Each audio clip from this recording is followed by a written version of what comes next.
VentureX Studios.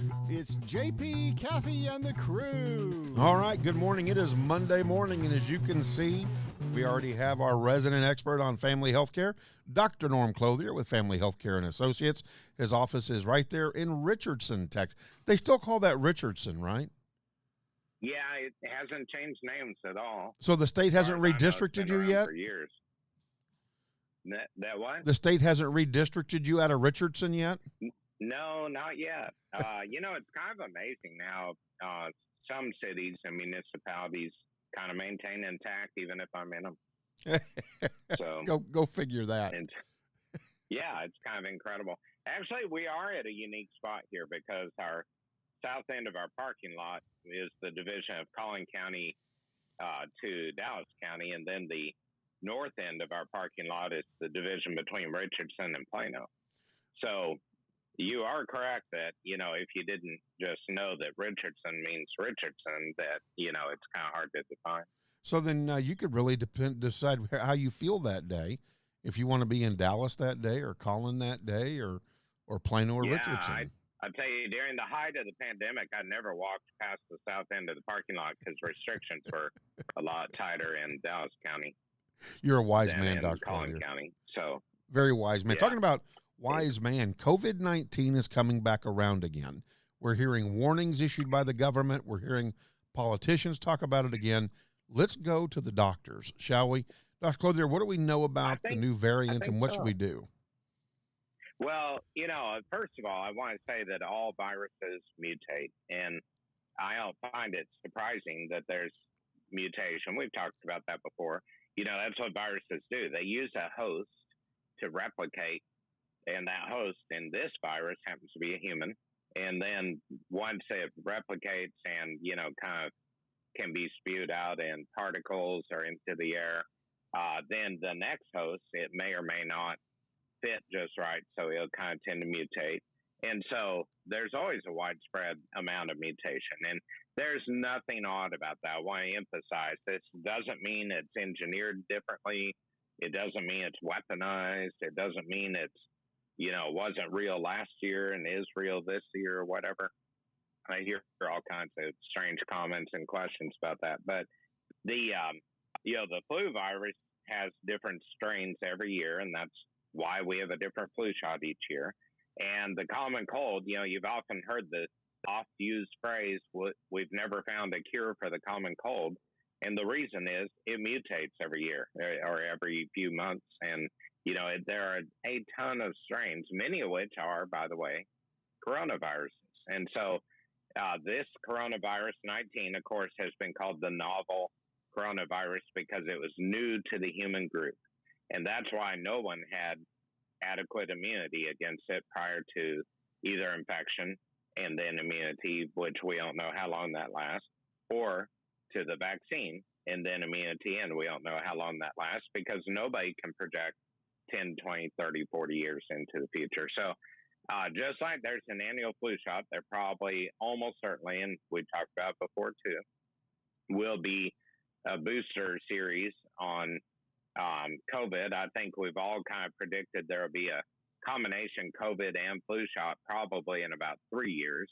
Takes a little while to get approval on combination shots, but that way you can be protected against what we often call seasonal illness over time. And that brings up the issue of the season. We have entered into summertime. If you were unaware, it is July now, and we often see less viral infection in the summertime. Now, that may be people being outside more. It may be that the viruses don't like the heat as much. Now, last year, we really hoped that would be true. If you recall, the pandemic really hit America in March.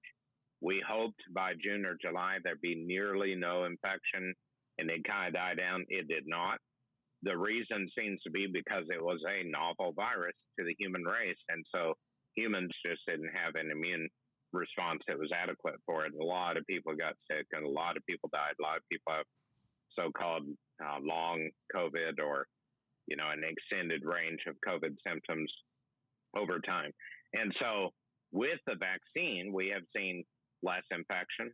less hospitalization in those with the vaccine who maybe then get the virus, less of the COVID-19 long syndrome, the extended syndrome from the virus.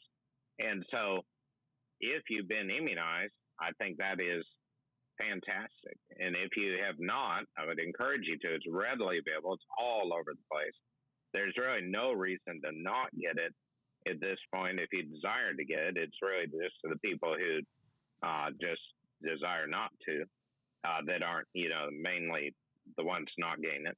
But there probably will be some degree of a booster or another vaccine, depending on what kind of terminology you want to use on that, going into this fall or winter. And that'll probably be true every fall and winter for the foreseeable future, because no one knows how long the virus will be around. I'm going to readily assume it'll be around for as long as we can foresee into the future, because that's how the virus has been, the way it has spread around the world so quickly. So, Dr. Clothier, if I may, have you been given a sense from the CDC through an alert or how to operate, right, on how the booster will be disseminated? Will it be similarly, like my father and I, we had received a notification by text and by email to appear at Stonebriar Mall at this time. Don't come early, don't come late. Bring your text message or email with you. Get in line, get your vaccination, go home. Will it be like that, or will it be here are the places that are open from this time to this time? Just show up and get your vaccination. I suspect it'll be more wide open.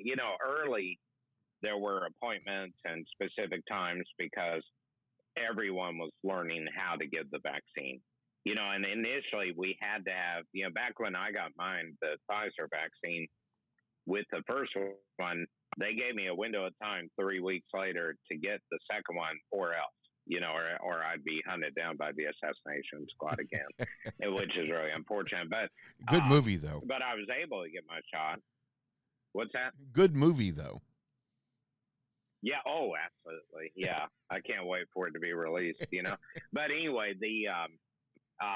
there were a lot of restrictions on the time frame, and that was all because it was an emergency approval, and the government and through the FDA and through the vaccination groups really wanted to study, to have accuracy in dosage intervals and follow up in terms of symptoms, side effects, whatever. Now that we have millions of people vaccinated and we know a lot more about it, we can be more flexible. And so, initially you're supposed to go to the same place always to get first shot, second shot for those two vaccine series, the two that are two vaccines. And then, we really wanted 3 weeks on Pfizer, 4 weeks on Moderna, exactly. And now there's far more flexibility. One thing, if you have your Moderna and then you miss your 4 weeks and you remember it 6 weeks, you can go get it and nobody's going to pick on you. It's because we've learned it's far safer and more flexible than what we initially realized, and that getting the vaccine is so much better than not getting the vaccine. Even if you could only get one vaccine and then somehow your life falls apart, you can't get to any nearby store, doctor's office, or even gas station or whatever and get the second vaccine, that you at least have the protection of one.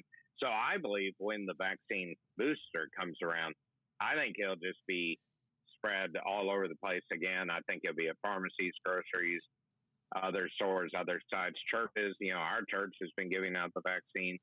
I think it'll be all over the place, and you can just go get your booster or your third vaccine. Essentially is the way that'll work.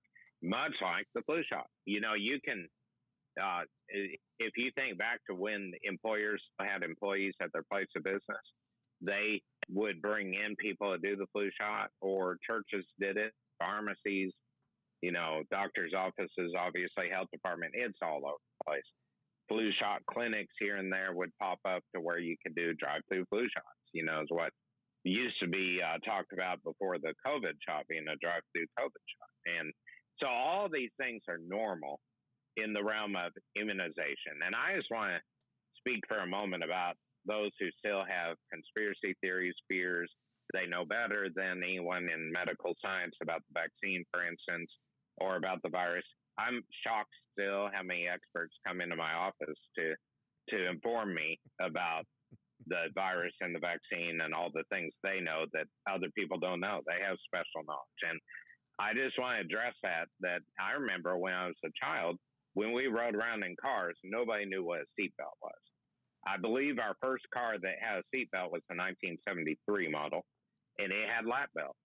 And at the time, everybody was super annoyed because within a year or two, buzzers came out that, if you didn't have your seatbelt on, the buzzer would go off. So people would belt themselves behind their back, leave the seatbelt belted. And they're all just lap belts. And then the phenomenon came around of shoulder belts. But in the process, we went from thinking, oh, nobody needs a seatbelt at all, to lap belts can be good, but can also be a challenge. They restrain you, but they may also cause some irritation, from the body going forward and still whacking into the steering wheel or the windshield, until we came out with the shoulder belt that now, prevents a lot of injury. I almost never see anybody with a head injury in a car wreck because their head doesn't hit the steering wheel or the windshield. They have other soreness, and most of their complaints, frankly, are because their seatbelt tightened up and pushed on them, and they, find that to be a little bit annoying.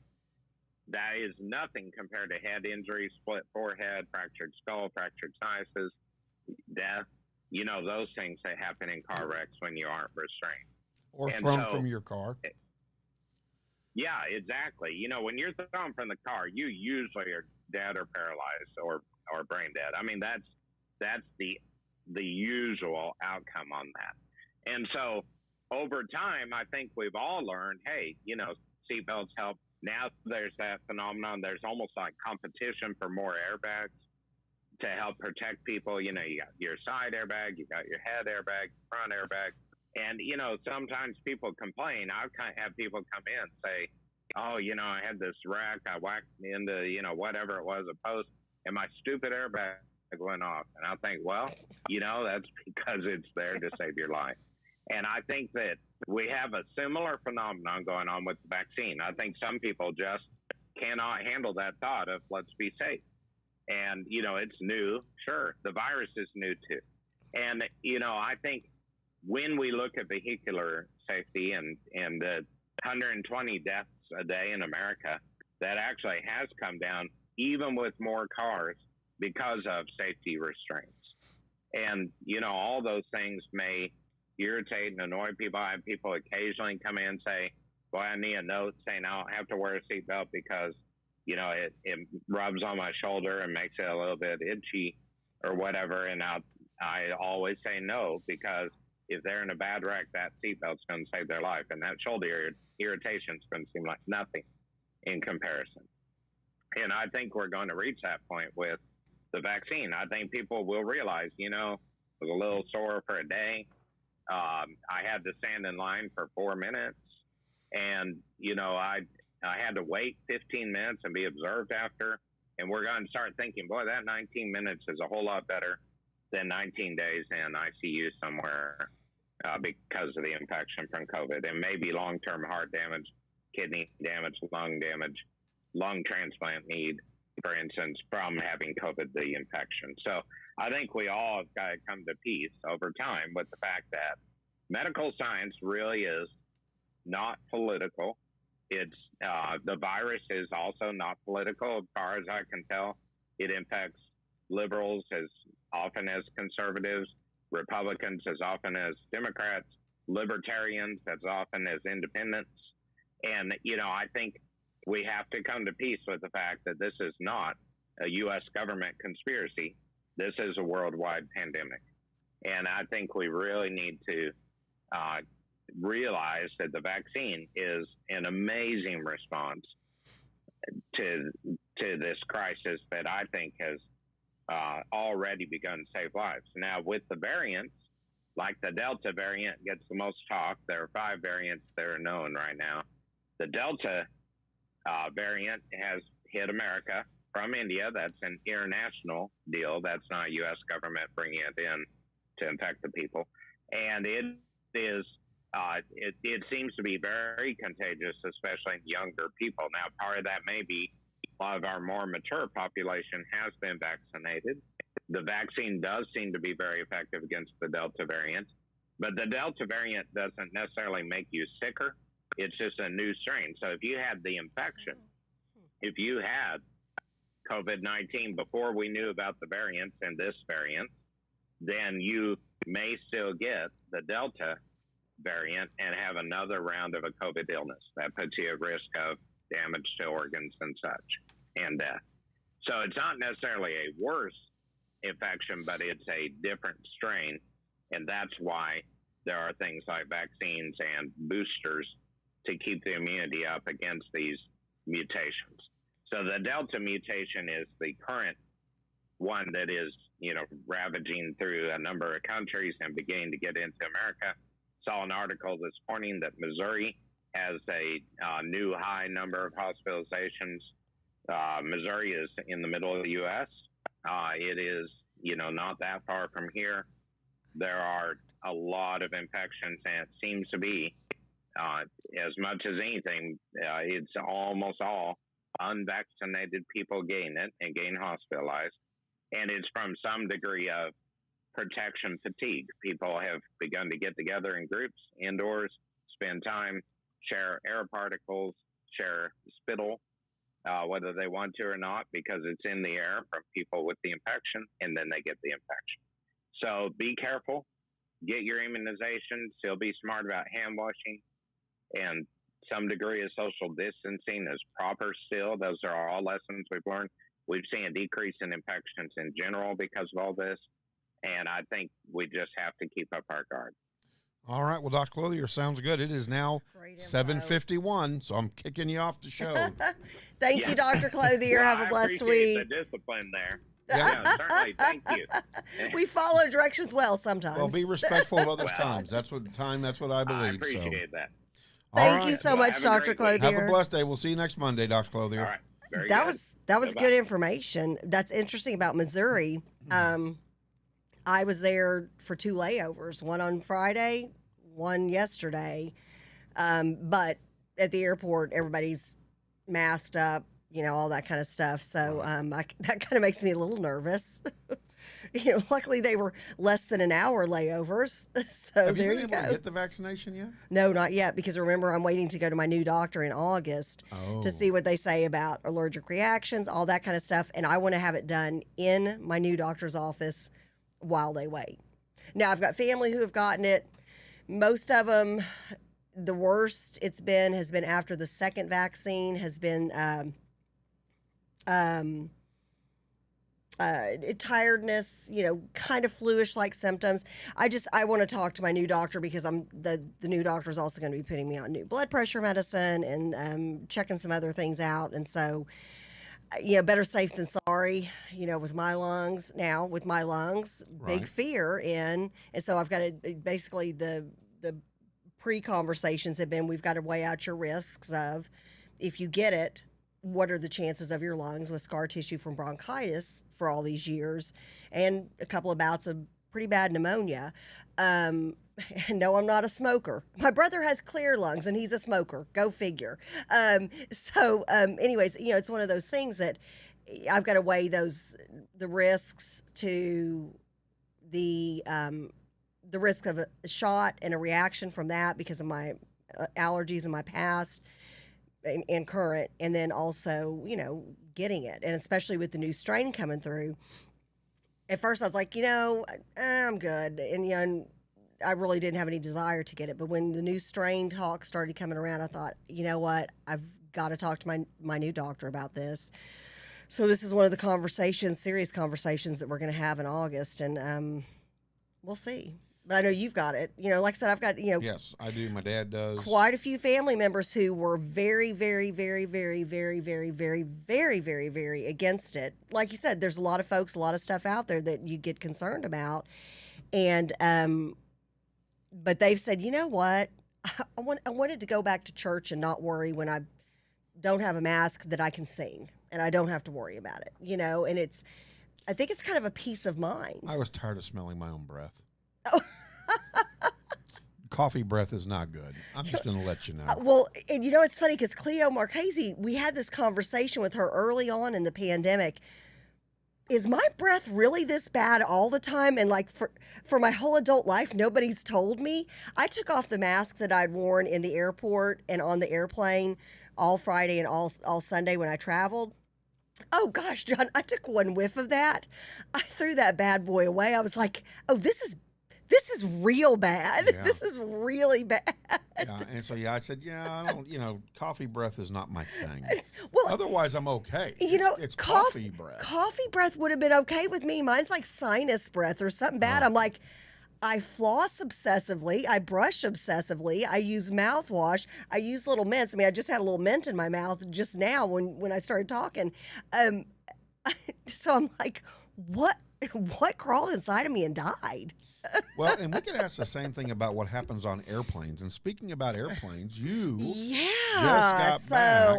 I'm so glad I got to come back a day early so I could see your smiling face. Thanks, from You're Maine. welcome. Yeah, well, from Massachusetts. Oh yeah, that's right. Up in that neck of the somewhere woods. out there. Let me tell you. CJ and I walking in, and then CJ's got a friend of his from School of Rock, and she's also there with him for this 5-week program. And we just all sound, and her dad traveled with us. We just all sound so different than everybody up north. It's just so funny. Was at a couple of different restaurants and things over the weekend, and just listening to people. And then when I would say something, or when CJ and I would order something, people are like, "Oh, y'all aren't from here, are you?" No, wait a minute. No, wait a minute. What? Nobody from Boston said, now y'all ain't from here. Well, no, they didn't say that. They didn't say. There was no y'all. It was like, that. you guys aren't from around here. So they sounded Right. kind of like Fred North. Fred, you're A little bit. I mean, Fred's going deep this morning, by the way. He's got it. Like, He's all. do we really know that we're dead when we're dead? He's probably all cocky because he met Ezekiel Elliott this Well, weekend. he didn't meet him. He took a picture with him. Even. Well, I know, same difference. Beyond meeting him. It's Like and it's they're a buddies great, now. it's a great picture. I'm like, it looks like they're best friends. Yeah, at Hollywood Feed, no less. I know, how cool is that? Now they're best friends. Okay, so anyways, I've got to say thank you to the crew, and JP, thank you for your generous donation that helped CJ raise the money to get to the Berklee College of Music. And I'm going to get choked up talking about it. I am so happy for my son. What a great opportunity. I sat in the back of orientation after we checked him into the dorm, and I'm watching all of the things he gets to do in this 5-week program. He's got a chance for 3 college credits. I mean, it's this, he may even have a chance to audition, because this is really where he wants to go to college. And we got to campus and went there. We went and shopped for his dorm when we got in town on Friday afternoon, and then we decided to go drive to campus, get an Uber to campus, walk around, find a cool restaurant down there. And the guy at the hotel had recommended a place, which was phenomenal. And CJ's around there, and I thought, wow, I can see this kid, if he finds a way to get either scholarship money or whatever the case may be, this may be his home. And even though I miss him, I am so excited for him, because what he gets to do in this 5-week period for a musician is like, they called it Hogwarts for musicians. And I was like, that, just is so true, so true. But so me, of course, I like to shop. I like my T-shirts. I like little Doodaddy McJaggers, as you call them. As you call them. Okay. So, We're of course, friends for life. I've got a Berklee T-shirt on. And not Berkeley, San Francisco. No, this is Berklee College of Music in You Boston. can keep it open so we can see your shirt if you want. Woo! No, I'm checking your boobs out. Okay. I checked your boobs Of out. course, so, I'm FaceTiming Emily from the bookstore, and I'm like, there's so many cute ones, you've got to look. So we're, going around. So, got her a T-shirt. Then CJ was like, hey, if you're still at the bookstore, he was getting his photo ID made. He said, can you grab me a hoodie? And I said, absolutely. And then, John, God love you. What happened? I Not a saw unicorn. something. Don't tell me a unicorn. I saw Please, no something, unicorns. and it's funny because when I got to orientation, and of course CJ sat front row center, Of course. loved it. There's about 649 kids from around the world and around the country who are doing this 5-week program. So CJ, he's up front, I'm in back, crying the whole time. Happiness, because I'm so excited for him and just Right. thinking how much I'm going to miss him, but really I'm just happy for him.